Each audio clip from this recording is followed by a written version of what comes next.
Long ago, in the reddish lands of Umuoka, a village surrounded by tall palm trees and the endless green of the forest, there lived a maiden whose beauty was like the rising sun. Her name was Adama. When she walked to the market, men stopped pounding their yam, women forgot their baskets of vegetables, and even children ran after her singing, Adama! Adama! The pride of Umuoka. Her skin glowed like polished ebony, her eyes sparkled like morning dew, and her waist moved like the gentle dance of the river snake. But beauty, my child, can be a blessing or a curse, depending on the heart that carries it. Adama's heart was not soft like the cotton tree, it was hard like stone. She mocked the old, laughed at the poor, and shamed her fellow maidens. When a crippled man greeted her, she said, "Look at you, crawling like a lizard. Stay out of my sight." When a widow begged for help, she replied, "Go away, you wretched woman. Do not stain my shadow with your tears." She respected no one, not even the elders. And though the whole village sighed, they still admired her beauty. In those days, the people of Umuoka prepared for the New Yam Festival, the greatest feast of the year. Drums echoed, flutes sang, and dancers practiced by moonlight. Every maiden polished her beads and braided her hair, for the festival was where young men chose brides. The elders whispered, "Surely Adama will be chosen first. Who can resist her beauty?" But Adama only laughed. "The young men are not worthy of me.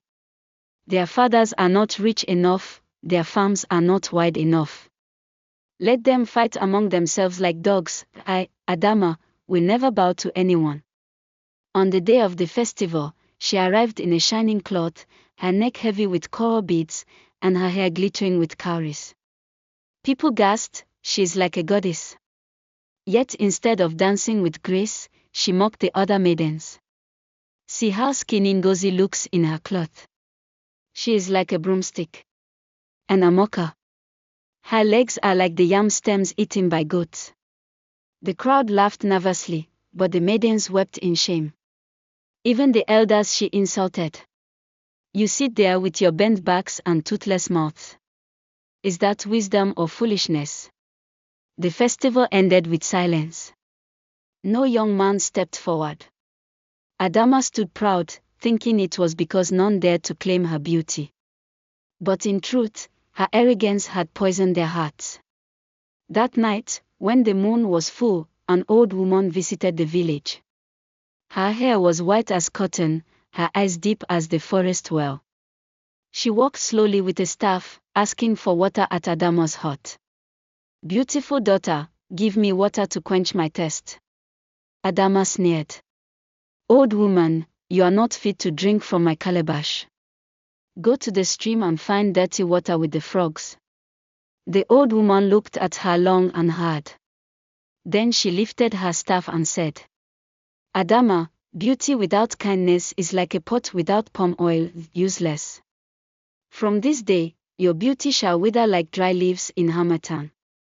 Let the world see the face behind the pride."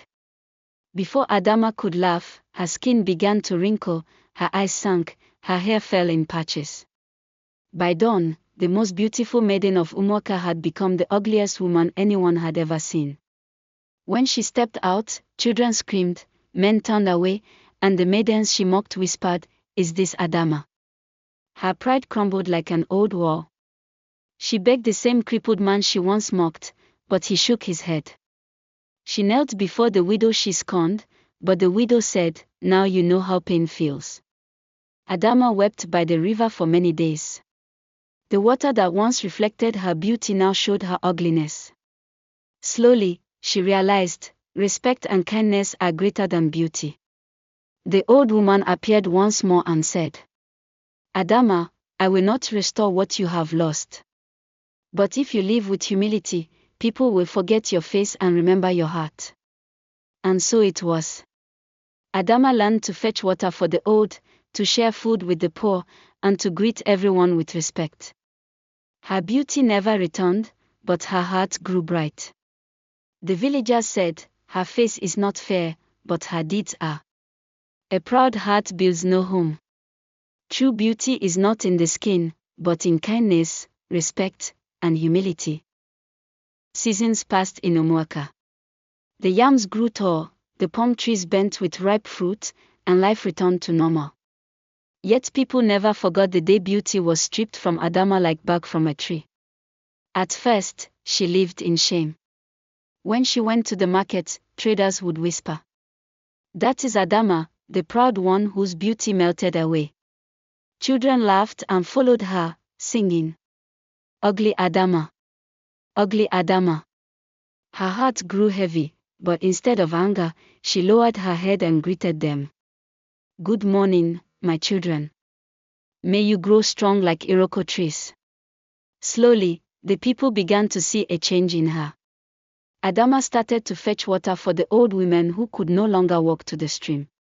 She helped farmers with their yam fields, even though her hands blistered.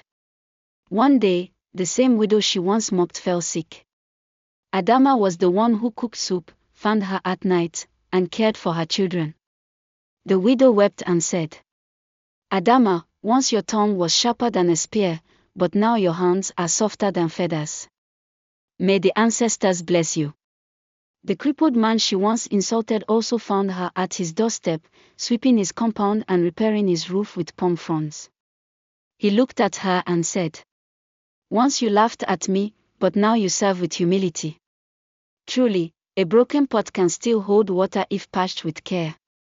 The people of Umuaka began to respect Adama, not for her face, but for her deeds. One evening, as the sun melted into the horizon and the drums of distant villages echoed, a stranger arrived in Umuaka.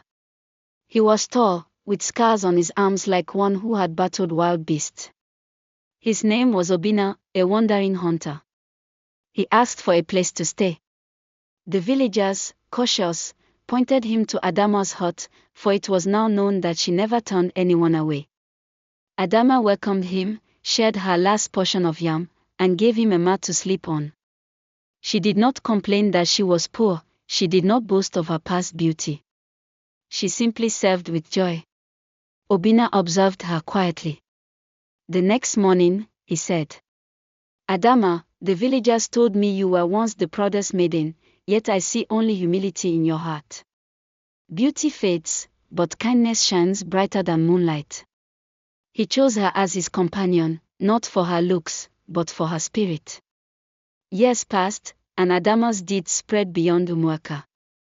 Travelers spoke of a woman whose kindness healed the bitterness of an entire village. Mothers began to tell their daughters, "Be like Adama, not in face, but in heart." One night, the mysterious old woman who had cursed her appeared again in a dream. She said, "Daughter, you have learned the lesson of humility.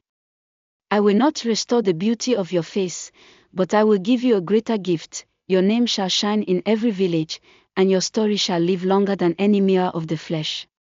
Adama awoke with tears on her cheeks, but they were not tears of sorrow, they were tears of peace. In her later years, children gathered at her feet to hear her speak. She told them, "My children, respect the old, honor the poor, and never let beauty make your heart proud. A kind word lasts longer than smooth skin, and humility builds bridges stronger than coral beads." And so, when Adama's time came and she joined the ancestors, the village drums beat for 3 nights.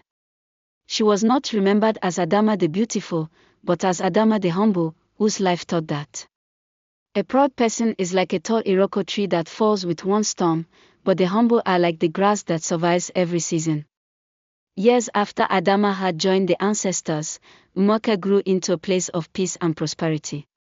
People from neighboring villages often said, "If you want to find a village where kindness is a crown, go to Umuaka." Her story had become a lesson told in every home. Mothers whispered it to their daughters before bed, fathers told it by the fireside, and elders recited it in the market square. Children would chant, "Adama was once proud, Adama became humble. Now her name is a lamp that never goes dark." Thus, her shame became wisdom, and her downfall became a guiding star. In time, Adama's children and grandchildren walked the same red earth. Her first daughter, Neka, was not blessed with her mother's youthful beauty, but she carried her mother's humility like a necklace of gold. When people mocked Neka for her plain face, she smiled and said, "Beauty of the skin fades, but beauty of the heart never dies." She married a kind farmer and bore children who grew to become chiefs, traders, and healers. People often said, "The seed of Adama still bears fruit." One year, the village decided to honor Adama with a new tradition during the New Yam festival. Instead of praising only the most beautiful maiden, they began to crown the Maiden of Humility. The young girls paraded not only in beads and wrappers but also told stories of kindness, shared food with the poor, and showed respect to the elders. The elders would then ask the crowd, "Who has the heart of Adama?" And the people would cheer for the kindest among them. From that day, the festival was no longer about beauty alone, but about character. One moonlit night, many years after Adama's death, the same mysterious old woman who had cursed her appeared at the festival. Nobody knew where she came from, she simply walked out of the forest with her staff. The people trembled, for they remembered the tale. She raised her staff and said, "Children of Umuoka, you have kept the lesson of Adama alive. You have turned shame into wisdom, pride into humility, and beauty into kindness. Because of this, your village will prosper. Your farms will never be empty, and your children will never go hungry." She vanished into the shadows, and the people knew she was no ordinary woman but a messenger of the spirits. And so, for generations, the story of Adama lived on. Travelers carried it to faraway lands. Griots sang it with drums and flutes. Elders used it to settle quarrels and guide the proud-hearted. The people would always end with this proverb: "Beauty may open the door, but only humility keeps you inside." And even now, when the moon shines over Umuoka, and the wind rustles the palm leaves, elders still say, "Listen, my children, to the tale of Adama, the proud maiden who became a river of humility."